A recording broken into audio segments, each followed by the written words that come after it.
আসসালামু আলাইকুম। আশা করি সকলেই ভালো আছেন। প্রিয় চাকরি প্রত্যাশী ভাই বোনেরা, নতুন একটা নিয়োগ সার্কুলার প্রকাশ করা হয়েছে। একেবারে নতুন নিয়োগ সার্কুলার। এটা হচ্ছে নৌপরিবহন মন্ত্রণালয়, পায়রা বন্দর কর্তৃপক্ষ থেকে এই নিয়োগ সার্কুলার প্রকাশ করা হয়েছে, যেখানে বাংলাদেশের সকল জেলার প্রার্থীরা আবেদন করতে পারবেন। এবং এই নিয়োগ সার্কুলারটা সরকারি একটা নিয়োগ সার্কুলার। বাংলাদেশের সকলেই আবেদন করতে পারবেন, ছেলে মেয়ে উভয় আবেদন করতে পারবেন এবং অনলাইনের মাধ্যমে তাকে আবেদন করতে হবে এই নিয়োগ সার্কুলারে। তো আজকের এই ভিডিওতে আমি আপনাদেরকে এই নিয়োগ সার্কুলার নিয়ে সকল তথ্যগুলো জানানোর চেষ্টা করব। এখানে পদের নাম রয়েছে, পদের সংখ্যা, বয়স, শিক্ষাগত যোগ্যতা, অভিজ্ঞতা রয়েছে এবং কিভাবে আবেদন করবেন, আবেদনের প্রসেসটা সম্পর্কে আপনাদেরকে বলে দেব। তো এখানে বেশ কিছু পদের সংখ্যা রয়েছে, আমরা প্রথম থেকে দেখব। আর আমাদের চ্যানেলে যারা নতুন আছেন অবশ্যই সাবস্ক্রাইব করে রাখবেন। এই চ্যানেলে অবশ্যই সাবস্ক্রাইব করে রাখলে বাংলাদেশের সরকারি সকল নিয়োগ সার্কুলার আপনি এখানেই পেয়ে যাবেন। আর ফেসবুকে যারা দেখছেন অবশ্যই পেজটিতে ফলো দিয়ে রাখবেন। তো প্রথম যে পদের নাম এটা হচ্ছে পাইলট, যেখানে মোট 4টি পদ রয়েছে, 35 বছর পর্যন্ত আবেদন করার সুযোগ রয়েছে। তো পাইলট পদে আবেদনের জন্য শিক্ষাগত যোগ্যতা চাওয়া হয়েছে মাস্টার্স, এফজি, একম শ্রেণী বা ডেক কম্পিটেন্সি সার্টিফিকেট সহ বিদেশগামী জাহাজে অ্যাকোমোডেট হিসেবে 2 বছরের চাকরির যদি অভিজ্ঞতা থেকে থাকে অথবা কাজের অভিজ্ঞতা থেকে থাকে, যেটাই বলি না কেন আমরা, তাহলে আবেদন করতে পারবেন। আর আরেকটা বিষয় হচ্ছে, যদি আপনার 3য় শ্রেণীর ডেক কম্পিটেন্সি সার্টিফিকেট থাকে, বিদেশগামী জাহাজে 8 বছরের চাকরির সুবিধা মানে চাকরির অভিজ্ঞতা থাকে, দেন আপনি আবেদন করতে পারবেন। এখানকার ক অথবা খ দুইটার মধ্যে যে কোনো একটা বিষয় আপনার সার্টিফিকেট এবং অভিজ্ঞতা থাকলে অ্যাপ্লিকেশন করতে পারবেন এই যে পাইলট পদে। 2 নম্বর পদের নাম, যেখানে বলা হয়েছে, এখানে বেতন কিন্তু দেখতে পাচ্ছেন 67,000 টাকা পর্যন্ত। 2 নম্বর পদের নাম সহকারী প্রকৌশলী বিদ্যুৎ নিয়োগ দেওয়া হবে, যেখানে 22,000 থেকে 53,060 টাকা আপনার বেতন হবে। মোট একটি পদ রয়েছে, 32 বছর পর্যন্ত আবেদন করতে পারবেন। এই ক্ষেত্রে শিক্ষাগত যোগ্যতা চাওয়া হয়েছে যে কোনো স্বীকৃত বিশ্ববিদ্যালয় থেকে ইলেকট্রিক্যাল অ্যান্ড ইলেকট্রনিক্স প্রকৌশলে দ্বিতীয় শ্রেণী বা সমমানের সিজিপিএ সহ স্নাতক অথবা ডিগ্রি। এক কথায় এই সার্কুলার আবেদনের জন্য আপনার শিক্ষাগত যোগ্যতা প্রয়োজন। ইলেকট্রিক্যাল অ্যান্ড ইলেকট্রনিক্স ডিপার্টমেন্ট নিয়ে আপনাকে অনার্স পাস করতে হবে অথবা ডিগ্রি পাস করতে হবে, তাহলে আপনি সহকারী প্রকৌশলী বিদ্যুতে আবেদন করতে পারবেন। 3 নম্বর পদের নাম সহকারী প্রকৌশলী যান্ত্রিক, যেখানে একটি পদ রয়েছে। শিক্ষাগত যোগ্যতা চাওয়া হয়েছে কোনো স্বীকৃত বিশ্ববিদ্যালয় হইতে যান্ত্রিক প্রকৌশলীতে স্নাতক অথবা ডিগ্রি থাকতে হবে, অর্থাৎ যারা যান্ত্রিক বিষয়ের উপর অনার্স পাস করেছেন অথবা ডিগ্রি পাস করেছেন আবেদন করতে পারবেন।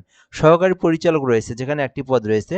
এক্ষেত্রে শিক্ষাগত যোগ্যতা চাওয়া হয়েছে কোনো স্বীকৃত বিশ্ববিদ্যালয় হইতে একম শ্রেণী বা সমমানের সিজিপিএ সহ স্নাতকোত্তর ডিগ্রি থাকতে হবে, অর্থাৎ আপনি যদি অনার্স পাশের পর মাস্টার্স কমপ্লিট করে থাকেন, তাহলে আপনি সহকারী পরিচালক পদে আবেদন করতে পারবেন। যেখানে আবেদনের জন্য বলা হয়েছে অনার্স পাস অথবা দ্বিতীয় শ্রেণী বা সমমানের ডিগ্রি, অর্থাৎ সমমানের ডিগ্রি থাকলেও আপনি আবেদন করতে পারবেন।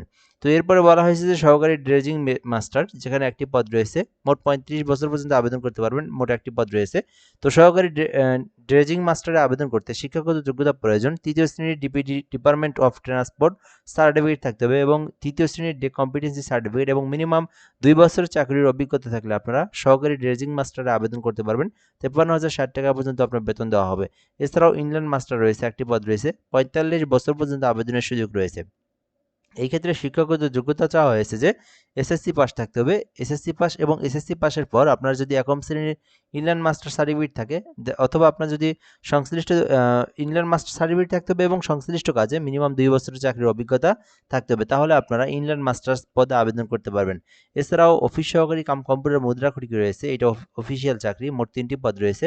এক্ষেত্রে শিক্ষাগত যোগ্যতা উচ্চ মাধ্যমিক এইচএসসি পাস থাকতে হবে এবং কম্পিউটার সম্পর্কে বেসিক বিষয়গুলো জানা থাকতে হবে। ডাটা এন্ট্রি অপারেটর রয়েছে, একটি পদ রয়েছে। শিক্ষাগত যোগ্যতা চাওয়া হয়েছে কোনো স্বীকৃতি বোর্ড হইতে উচ্চ মাধ্যমিক সার্টিফিকেট, অর্থাৎ এইচএসসি পাস থাকতে হবে এবং অবশ্যই আপনাকে বিজ্ঞান শাখা থেকে যদি উচ্চ মাধ্যমিক থেকে থাকে সেক্ষেত্রে অগ্রাধিকার দেওয়া হবে, বাট আপনারা এইচএসসি পাশে আবেদন করতে পারবেন। এছাড়াও এখানে কম্পিউটার সম্পর্কে অবশ্যই আপনাকে ভালো একটা দক্ষতা থাকতে হবে।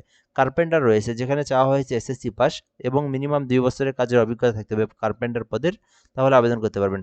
লস্কর পদে শুধুমাত্র এসএসসি পাশেই আবেদন করতে পারবেন, আলাদা কোনো অভিজ্ঞতার প্রয়োজন নেই।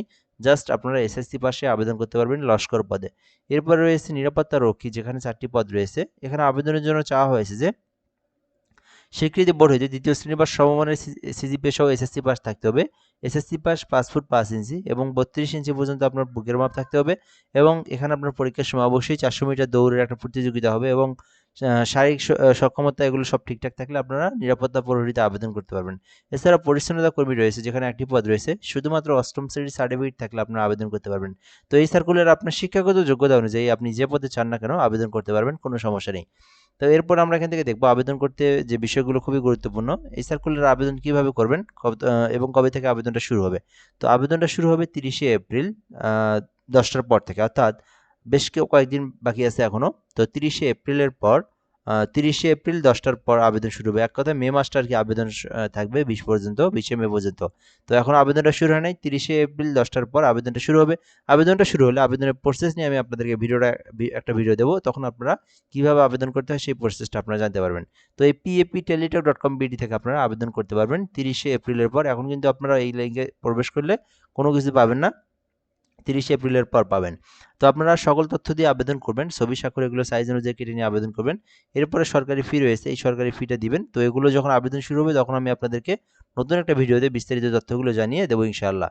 কিভাবে পেমেন্ট করবেন, কিভাবে আবেদন করবেন, সকল প্রসেস থাকতেছে 30শে এপ্রিল 10টার পরে নতুন ভিডিওতে। তো এই হলো মূলত বিষয়, যারা আবেদন করবেন, যাদের এই শিক্ষাগত যোগ্যতা রয়েছে, আপাতত সার্কুলারটা দেখে আপনারা রাখতে পারেন।